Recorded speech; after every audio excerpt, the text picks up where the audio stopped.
Assalamualaikum students, how are you all?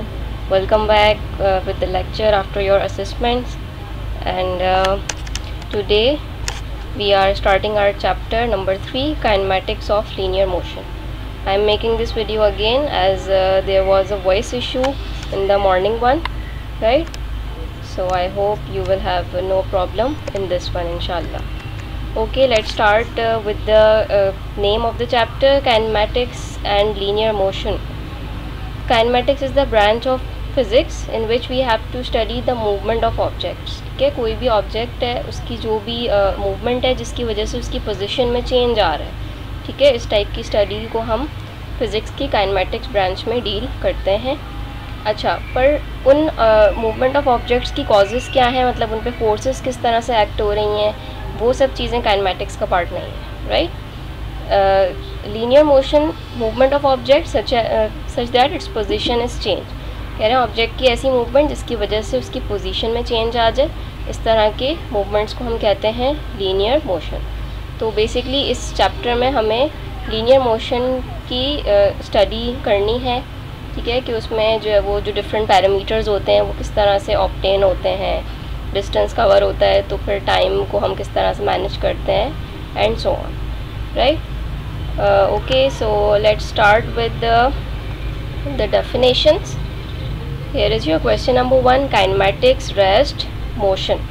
ठीक है, kinematics अभी हमने डील किया, the branch of physics that deals with the motion of objects without any reference to the force. ठीक है. अच्छा, rest में क्या है, a body is said to be in a state of rest if it does not change its position with respect to its surroundings. अगर किसी भी object को हम ऑब्जर्व कर रहे हैं कि वो आइदर वो रेस्ट कंडीशन में है या मूवमेंट में है, तो वो हम उसकी सराउंडिंग पे के बेसिस पे कर रहे होते हैं. जैसे अगर हम खुद स्टैटिक हैं, ठीक है, हम मतलब हम अभी मूवमेंट स्टेट पे नहीं है, ठीक है, तो हमें ऐसा फील हो रहा होगा कि जो सामने का ऑब्जेक्ट है वो भी रेस्ट कंडीशन में है, ठीक है, पर डिफरेंट सराउंडिंग्स की वजह से चेंज ऑफ स्टेट अकर होता है किसी भी ऑब्जेक्ट का, ठीक है. इसी तरह से अगर मोशन की बात करें तो a body said to be in a state of motion if it changes its position with respect to its surroundings. अगर उसकी पोजीशन में चेंज आ रहा है, ठीक है, अगर वो कोई डिस्टेंस अचीव कर रहा है तो इसका मतलब है कि उस ऑब्जेक्ट में या उस बॉडी में मूवमेंट अकर हुई है. It is known as motion. All right, here is some example. अच्छा, ये देखिएगा, एक यहाँ पे पर्टिकुलर टाइम पीरियड है, ठीक है, और इस टाइम पीरियड में इन बच्चों ने इतना डिस्टेंस कवर अप किया है, ठीक है. तो एक ही टाइम में जितना भी डिस्टेंस कवर हुआ, तो इस टाइप की जो मूवमेंट्स होती हैं इनको हम कहते हैं ट्रांसलेटरी मोशन या फिर लीनियर मोशन, ठीक है. A motion of a straight line और a motion covered in the curved area, ठीक है, when bodies travel same distance in a same time, this is known as translatory motion, right. Okay, here is another type of motion. We have wheels here. अच्छा, अब ये देखिएगा wheels की जो movement है, rotation है, वो with respect to this fix point है, ठीक है. तो इस तरह की जो मूवमेंट्स होती हैं जो फिक्स पॉइंट के तहत रोटेट कर रही होती हैं, इनको हम रोटेशनल या फिर सर्कुलर मोशन भी कहते हैं, ठीक. इसी तरह से इसको भी देखिएगा, ये एक फिक्स एक्सिस के तहत, फिक्स पॉइंट के तहत जो है वो सर्कुलेट कर रहा है, रोटेट कर रहा है. और बहुत सिंपल एग्जाम्पल इलेक्ट्रिक फैन की होती है, right. Okay, the next one is vibratory motion. ये देखिएगा, इट इज़ अ स्विंग, ठीक है. अब मोशन ऑफ अ स्विंग कैसा होता है कि वो एक मीन पोजीशन से स्टार्ट होके एक पर्टिकुलर हाइट तक जाता है, फिर अपनी पोजीशन पर आता है, फिर एक पर्टिकुलर हाइट तक जाता है. तो इस तरह की मोशंस को ऑसिलेटरी मोशंस कहते हैं या फिर वाइब्रेटरी मोशन भी कह सकते हैं. Same in the case of the pendulum, ठीक है, इसकी भी जो मूवमेंट होती है ये एक फिक्स पॉइंट से स्टार्ट होके आगे को मूव करती है, फिर वापस आती है, फिर इधर होती है. इस तरह की मूवमेंट्स को हम टू एंड फ्रो मोशन कहते हैं और ऑसिलेटरी मोशन कहते हैं, ठीक है. Okay, here you have your question number 2, types of motion. ये जो अभी हमने यहाँ पे डिस्कस करी हैं ये वही सारी टाइप्स मैंने आपको यहाँ पे लिखी हैं, ठीक है. एग्जाम्पल्स भी हैं साथ साथ. Okay, examples are not limited to this, आपकी अपनी चॉइस है, आप इसमें और चीज़ें एक एग्जाम्पल में यूज़ करना चाह रहे हैं, you can do. All right, now here is a concept of distance and displacement. Distance is a scalar quantity whereas displacement is a vector quantity. अच्छा, स्केलर और वेक्टर क्वांटिटीज़ में डिफरेंस ये होता है कि स्केलर क्वांटिटीज़ में हम direction की बात नहीं करते, हम सिर्फ ये देख रहे होते हैं कि उसका मैग्नीट्यूड कितना है, मतलब उसकी क्वांटिटी या उसकी मेजरमेंट की वैल्यू क्या है, दैट्स इट। हमें डायरेक्शन से कंसर्न नहीं होता, जबकि वेक्टर क्वांटिटीज़ में डायरेक्शन की इन्वॉल्वमेंट होती है। अच्छा, यहाँ पे देखिएगा ये दो मेरे पास पॉइंट्स हैं, ठीक है, और इस पॉइंट ए से पॉइंट बी तक पहुँचने के बहुत सारे वेज़ हैं, ठीक है। तो या तो उसमें बहुत सारे डिस्टेंसेस कवर हो रहे हैं, सही है ना, तो ये तो सिंपल कॉन्सेप्ट हो गया डिस्टेंस का कि measurement of the length between the 2 points, ठीक है, this is known as your distance. But what is displacement? Basically the minimum distance achieve between the fixed points, ठीक है, इन अ पर्टिकुलर डायरेक्शन। जैसे ए से बी तक अगर मैं मिनिमम डिस्टेंस कवर करना चाह रही हूँ तो ये देखिए मेरी स्ट्रेट लाइन है, जहाँ भी मिनिमम डिस्टेंस होगा वो मेरा डिस्प्लेसमेंट कहलाएगा। और जितने भी पॉसिबल नंबर ऑफ वेज हैं किसी भी पॉइंट को अचीव करने के, so such measurement is known as simple distance. और सेकेंड चीज़ क्या है कि डिस्प्लेसमेंट में आपकी डायरेक्शन भी काउंट होगी, जैसे द बॉडी इज़ मूविंग और the object is placed on the right side, on the left side, इस तरह की चीज़ें, ठीक है। जब भी डायरेक्शन काउंट हो रही है तो वो डिस्प्लेसमेंट है। It's a very easy concept. Here is the difference. अच्छा, ये इसकी अगर डेफिनेशंस भी आती हैं लेट सपोज, तो आप यहाँ से इसको इजीली डेफिनेशन बना के लिख सकते हो, इसलिए मैंने यहाँ पे इसकी सिर्फ डिफरेंसेस प्रोवाइड किए, ठीक है। तो डेफिनेशन अगर आती भी है तो you can create by yourself इन्हीं पॉइंट्स को लेते हुए, ठीक है। Question, okay, now here is some new concept, speed and velocity. Speed देखें, ये होता है बेसिकली कि कितने पर्टिकुलर टाइम में जो भी हमारा डिस्टेंस कवर हुआ है उसको हम सिंपली स्पीड कह रहे होते हैं, ठीक है। Speed is the distance travelled पर सेकेंड। पर सेकेंड यहाँ पे इसलिए हुआ क्योंकि यूनिट टाइम हम कंसीडर करते हैं, it is in the seconds, ठीक है। तो यहाँ पे इसलिए पर सेकेंड की मेंशन है, और हम नॉर्मली इसको कहते हैं पर इन द पर्टिकुलर टाइम। अच्छा, वेलोसिटी में क्या है कि स्पीड का जिक्र है but with respect to the direction. जैसे यहाँ पे आपके पास ये जो फिगर है इसको ज़रा देखते हैं, this car's speed is 20 metre per second. यहाँ पे सिर्फ इसकी स्पीड इन्होंने बता दी है। अच्छा, इधर देखिएगा, speed of 20 metre per second to the right, यहाँ पे इन्होंने डायरेक्शन भी स्पेसिफाई की है, तो ये वाली स्पीड वेलोसिटी कहला सकती है और ये सिंपल स्पीड होगी, ठीक है। तो यानी ये स्केलर और वेक्टर क्वांटिटीज़ का डिफरेंस है बेसिकली इसको, right. Here is your question number 4, what is speed, its formula and unit, what is velocity, its formula and unit, ठीक है। इसमें देखिएगा direction and time both are involve and here only time is involve. Okay, now what are the types of velocity, uniform, variable and average. Uniform velocity में क्या हो रहा है, it occurs when speed and direction of a body do not change.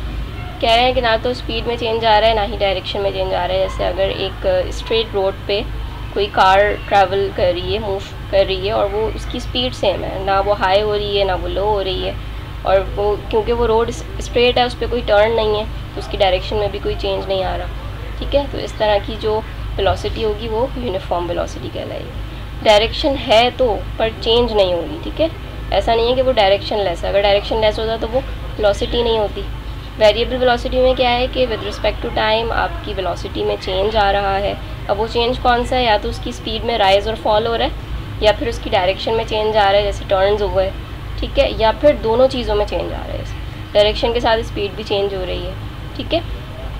Average velocity क्या होगी कि जितनी भी नंबर ऑफ वेलोसिटीज़ हैं उनको हम उसके टोटल टाइम से फाइंड आउट करना चाह रहे हैं, तो ये मेरी एवरेज वेलोसिटी कहलाएगी। अपना सारे जो भी डिस्प्लेसमेंट है उसको मैं टोटल टाइम से रेशियो कर सकती हूँ। Here is the difference of speed and velocity. अच्छा स्टूडेंट्स, मैग्नीट्यूड का मतलब ये होता है कि मेजरमेंट, एक पर्टिकुलर जो भी क्वांटिटी है वो कितनी मेजरमेंट में है, उसकी वैल्यू क्या है, ठीक है। और वेलोसिटी मैग्नीट्यूड और डायरेक्शन पे डिपेंड होती है, जबकि स्पीड के लिए हमें सिर्फ मैग्नीट्यूड यानी कि उसका एक अमाउंट चाहिए होता है, either it is 20 metre per second, 30 metre per second, वो जो वैल्यू होती है ना वो हमारी मैग्नीट्यूड कहलाती है, ठीक है। अच्छा ओके, यहाँ पे ज़रा देखिएगा ये जो दो कार्स हैं।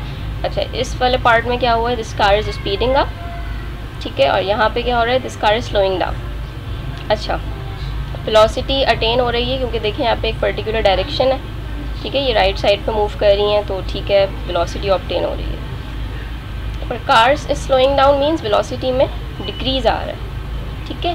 और car is speeding means velocity आपकी इंक्रीज़ हो रही है, ठीक है। तो जो वेलोसिटी का चेंज होता है बेसिकली कि आपकी वेलोसिटी आइदर इंक्रीज़ हो रही है या डिक्रीज़ हो रही है, that change is known as acceleration. So normally होता ये है कि हम वेलोसिटी और एक्सेलरेशन के कॉन्सेप्ट को बहुत मिक्स कर रहे होते हैं कि ये जो है वो सेम चीज़ें हैं, ये सेम चीज़ें नहीं हैं। वेलोसिटी हमें स्पीड और उसकी डायरेक्शन स्पेसिफाई करती है और एक्सेलरेशन उसके चेंज को स्पेसिफाई करती है कि एक पर्टिकुलर टाइम पीरियड में स्पीड में वेलोसिटी में आपके पास राइज आया है या फॉल आया है, उसकी जो स्पेसिफिकेशन है वो बेसिकली एक्सेलरेशन कहलाती है। ये एरोज़ देखिएगा ज़रा यहाँ पे, कार स्पीडिंग अप मीन्स कि वेलोसिटी में राइज आने के साथ साथ एक्सेलरेशन भी आपकी इंक्रीज़ हो रही है, ठीक है। तो ये देखें एरोज़ सेम डायरेक्शन में। Car is slowing down means velocity जो आपके पास है उसकी डायरेक्शन तो यही है। अब ऐसा तो नहीं है ना कि कार ने जो है वो बैकवर्ड मूव करना स्टार्ट कर दिया, नहीं, कार अभी भी फॉरवर्ड डायरेक्शन में ही है, पर क्योंकि ये स्लो डाउन हो गई है तो एक्सेलरेशन आपकी नेगेटिव डायरेक्शन में आ जाएगी, ठीक। Okay, here are some moving objects, इसको देखते हैं इन व्हीकल्स में क्या एक्सेलरेशन है या नहीं।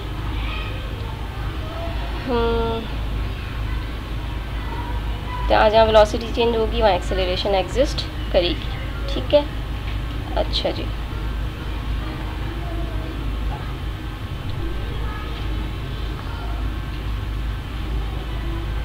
Okay, let's take this example. This car is travelling with the constant speed of 80 kilometre per hour. Constant speed है, चेंज नहीं हो रहा। अच्छा, this plane is also moving with the constant speed of 1000 kilometre per hour. अच्छा, क्या इन दोनों cases में आपके पास एक्सेलरेशन होगी? नहीं होगी एक्सेलरेशन। क्यों नहीं होगी? क्योंकि स्पीड में ही चेंज नहीं आ रहा। तो यहाँ पे हम एक्सेलरेशन ऑब्जर्व नहीं कर रहे हैं, ये सिंपल हमारी कांस्टेंट स्पीड कहलाएगी, ठीक है। तो हियर इज़ नो एक्सेलरेशन। अच्छा, तो क्या इससे हमें ये बात समझ में आती है कि acceleration means only high speed? No, acceleration जो है वो स्पीड के चेंजेस हैं, यानी अगर डिक्रीज़ है या इंक्रीज़ है दोनों केसेस में एक्सेलरेशन प्रोड्यूस होगी। पर अगर कोई भी चेंज अगर नहीं हो रहा सो डेफिनेटली वो एक्सेलरेशन नहीं है, ठीक है। तो एक्सेलरेशन में सिर्फ हाई स्पीड नहीं शामिल होती, स्लोइंग ऑफ ऑब्जेक्ट्स भी शामिल हो जाएगा। फिर इज़ योर क्वेश्चन, देखिएगा चेंज ऑफ वेलोसिटी यहाँ पे V F is your final velocity and V I is your initial, जो आपकी स्टार्टिंग के टाइम पे वेलोसिटी थी ऑब्जेक्ट की, इसके लिहाज से। टाइप्स ऑफ एक्सेलरेशन पे आते हैं। वैसे तो बहुत सारी टाइप्स हैं, but we are discussing the 3 which are important और बेसिक्स।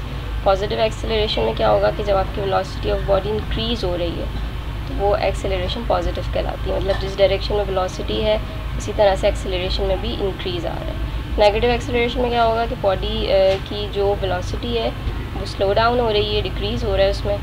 नेगेटिव एक्सेलरेशन को हम डिसेलरेशन और रिटार्डेशन भी कहते हैं, ठीक है। और ये it's direction is opposite to the direction of motion, और मूवमेंट की लिहाज से इसकी डायरेक्शन अपोजिट हो जाती है। जिस तरह से अभी जो प्रीवियस पिक्चर में जो एग्जांपल आई थी उसमें हमने देखा था कि एक्सेलरेशन का जो एरो था वो अपोजिट साइड पे था, ठीक है। वो इसीलिए जो है वो नेगेटिव है। ज़ीरो एक्सेलरेशन में क्या है कि एक्सेलरेशन प्रोड्यूस ही नहीं होगी। प्रोड्यूस ना होने की वजह क्या है कि उसकी वेलोसिटी ही कांस्टेंट है, यूनिफॉर्म है, वेलोसिटी में चेंज अगर नहीं हो रहा, तो this condition is known as zero acceleration. Okay, what is gravity and acceleration due to gravity. Gravity एक ऐसी फोर्स है जिसकी वजह से जो है वो अर्थ की तरफ सारी चीज़ें अट्रैक्ट होती हैं, ठीक है। अगर हम कोई भी किसी भी ऑब्जेक्ट को थ्रो करते हैं किसी भी सर्टन हाइट से, ठीक है, तो वो फ्री फॉल होके डाउनवर्ड एक्ट कर रही होती है, ठीक है। या जब हम स्टेयर्स से उतर रहे होते हैं तब इतनी ज़्यादा हमें एक्सटर्नल फोर्स फील नहीं होती है, और जब हम स्टेयर्स अप हो रहे होते हैं, हम उस पर चढ़ रहे होते हैं, तो हमें ऐसा फील होता है कि हमारी एक्स्ट्रा एनर्जी वेस्ट हो रही है। वो इसीलिए होता है क्योंकि जब हम स्टेयर्स पे चढ़ रहे होते हैं तो हम ग्रेविटी के अगेंस्ट हो रहे होते हैं, ठीक है। हम अर्थ की जो फोर्स है उससे अगेंस्ट हो रहे होते हैं, तो उसके लिए हमें एक्स्ट्रा एफर्ट करनी पड़ती है। जबकि जब हम डाउनवर्ड डायरेक्शन में हो रहे होते हैं तो हम अर्थ की तरफ अट्रैक्ट हो रहे होते हैं, तो हमारी ग्रेविटी की वजह से वो चीज़ बैलेंस हो जाती है। एक्सेलरेशन ड्यू टू ग्रेविटी क्या है? It is the acceleration with which all the free falling bodies move toward centre of the earth, ठीक है। ये वही एक्सेलरेशन है जिसकी वजह से तमाम ऑब्जेक्ट्स जो हैं वो सेंटर ऑफ अर्थ की तरफ अट्रैक्ट हो जाते हैं, मूव हो जाते हैं। इसको हम डिनोट करते हैं स्मॉल जी से, जी स्टैंड्स फॉर ग्रेविटी। तो यहाँ पे एक्सेलरेशन को जी से प्रेजेंट किया जाता है जब भी फ्री फॉलिंग बॉडीज़ की बात होगी। Now we are switching towards equations of motion. Equations of motion में बेसिकली आपके पास ये है कि जितनी भी अभी हमने पैरामीटर्स को, क्वांटिटीज़ को डिस्कस किया है ना, वो आपस में किस तरह से रेलेवेंट है, वो किस तरह से अपना रिलेशन बिल्डअप कर रही हैं, उनमें क्या क्या चीज़ें इन्वॉल्व हैं। Suppose a body is moving with initial velocity vi and undergoes uniform acceleration a for a time t। ये तमाम चीज़ों को हमने उन्हीं के वेरिएबल से डिस्क्राइब किया है, उन्हीं के सिंबल से, because we have no value right now. ठीक है, ये भी हम एक जनरल केस कर रहे हैं ना, डिराइव कर रहे हैं। Such that its final velocity becomes vf, change in velocity of a body in time becomes acceleration। तो कह रहे हैं जो भी वेलोसिटी में चेंज आया वो क्या होगा, एक्सेलरेशन होगा। एक्सेलरेशन का फार्मूला लिखा, इसी इक्वेशन को थोड़ा सा हमने रीअरेंज किया है। जैसे ये फ्रैक्शन यहाँ से रिमूव किया तो t यहाँ पे मल्टीप्लाई में चला गया। ठीक है, it become vf minus vi is equals to at, और ये माइनस vi को इधर स्विच कर दिया। तो ये जो आपकी कंडीशन है, this is known as your first equation of motion, right. It's very easy, simple. Second equation of motion में, अच्छा ये मैंने कंसिड्रेशन मैंने कोशिश करी है कि सेम ही रखूँ ताकि आप लोगों को लर्निंग में प्रॉब्लम ना हो। ठीक है, क्योंकि इनिशियल कंडीशंस तो सेम ही होंगी ना, बस हमें यहाँ पे इक्वेशंस में स्वैप करना होता है, रिलेशंस अपने चेंज करने होते हैं। जैसे फर्स्ट इक्वेशन में डिस्टेंस नहीं मौजूद है। ठीक है, तो अब हम ऐसी कोई इक्वेशन डिराइव करते हैं जिसमें हमारे पास डिस्टेंस भी शामिल हो सके, ताकि जब हमें किसी भी ऑब्जेक्ट का डिस्टेंस फाइंड आउट करना है so we can use this equation. अच्छा, यहाँ पे क्या है, change in velocity of a body in time becomes acceleration and V average will be. V average means velocity का एवरेज फाइंड आउट करें कि जितनी भी वेलोसिटीज़ हैं उनको उनके रिस्पेक्ट से डिवाइड कर दें। जैसे 2 वेलोसिटीज़ हैं यहाँ पे, वी एफ और वी आई, तो डिवाइडेड बाई 2 हो गया। एवरेज में ऐसे ही होता है, जितनी नंबर ऑफ़ क्वान्टिटीज़ होती हैं उनको उतनी ही वैल्यू से डिवाइड कर देते हैं। ठीक है, तो ये वी एवरेज यहाँ पे इस तरह से कैलकुलेट होगी। से दिस इक्वेशन 1, इस पर चलते हैं। S equals to V T is the formula for distance, it is known as equation 2, name it. ठीक है, अच्छा अब क्या करने जा रहे हैं, अच्छा this V can be replaced as V average.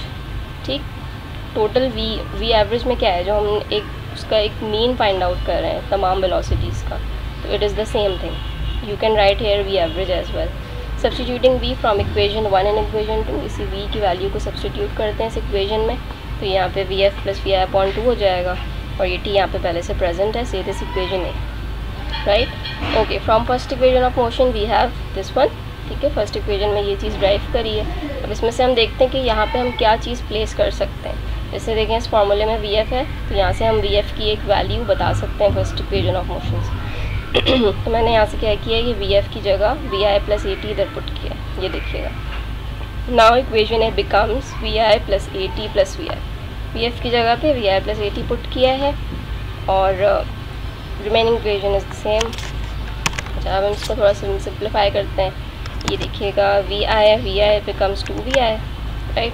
अच्छा, ब्रैकेट के बाहर t है, तो t को मैंने एक्सपेंड कर दिया, ब्रैकेट ओपन कर दिया, तो it becomes 2vit and plus at square. अच्छा, फ्रैक्शन में 2 है, सिंगल फ्रैक्शन है, so we can separate the fraction with respect to the terms. इसको किया है तो यहाँ से देखिएगा 2 से 2 सिंप्लीफाई हो गया, इट बिकम्स vit। यहाँ पे 2 किसी से कैंसिल नहीं हो सका, so it remains as half 1/2 रह गया। ठीक है, at square upon 2, half at square is the same thing.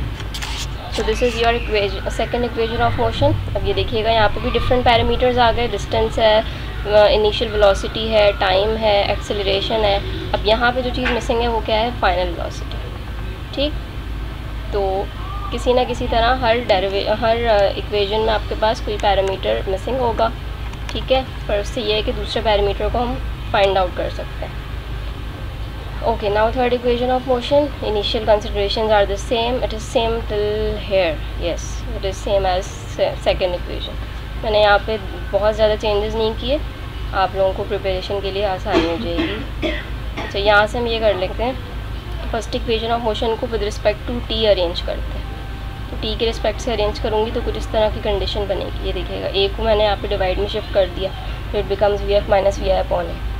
ठीक है, अब यहाँ पे जो इक्वेशन ए में जो t है, इसकी t को यहाँ पे हम रिप्लेस कर देते हैं इस वैल्यू से, सही। ये देखिएगा, substituting the value of t from equation b in equation a, equation a is here, sorry equation है इज़ हेयर, ठीक है। इस टी की जगह पे मैंने इसको पुट किया है। तो अब ये इक्वेशन देखिएगा कुछ इस तरह से बन गई है। P F plus V I upon 2 पहले से मौजूद था, इसमें टी की वैल्यू सब्स्टिट्यूट की है। ये 2 और ए यहाँ पे डिवाइड फॉर्म में मौजूद है। मैं इनको शिफ्ट कर रही हूँ लेफ़्ट साइड पे, तो इट बिकम्स 2as, मल्टीप्लाई पे चले जाएंगे। यहाँ पे क्या हुआ, V F plus V I into V F minus V I रह गया, ठीक है। इनको सिंपल हमने मल्टीप्लाई किया है, it becomes V F square minus V I square. Multiply करके देख लीजिएगा, रफ में यही आंसर आएगा। Otherwise we can do it by the direct algebraic identity. I think you must know that A plus B A minus B becomes A square minus B square, सही। ये तो आपको पता ही होगी आइडेंटिटी, तो वो सिंपल मैंने यहाँ पे यूज़ करी है। ये मेरे पास इस तरह की फॉर्म आ गई है। अच्छा, अब यहाँ पे देखते हैं कौन सा पैरामीटर नहीं है मेरे पास। टाइम नहीं है यहाँ पे, ठीक है। तो इसमें टाइम नहीं है, बट वी एफ वी आई है, एक्सेलरेशन है, डिस्टेंस है। So it is my third equation of motion. एक पैरामीटर जो कि तीनों इक्वेशंस में कॉमन है, दैट इज़ एक्सेलरेशन, ठीक है। वो तीनों इक्वेशंस में मौजूद है। So here is the ending of derivations and question answers. Okay, in the next part I will explain you the numericals.